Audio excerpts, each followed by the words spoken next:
Ekstradohen në Itali 3 shtetas të implikuar në veprimtari në fushën e narkotikëve, individualisht ose si pjesë e organizatave kriminale. Ndërmjet Interpol Tiranës dhe Interpol Romës u finalizuan procedurat për ekstradimin nga Shqipëria në Itali të shtetasve shqiptar të shpallur në kërkim ndërkombëtar për llogari të Italisë.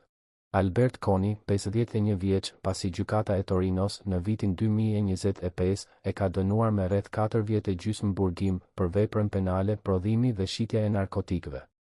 Gjatë vitit 2017, ai ka shitur lëndë narkotike kokain në ambiente publike në zonat Arona dhe Novara.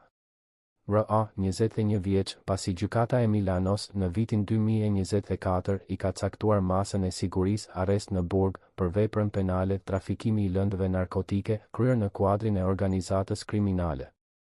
Ai akuzohet se gjatë periudhës 2022-2024 ka qenë pjesë e një organizate kriminale që ka trafikuar në Milano sasi të mëdhaja lëndësh narkotike.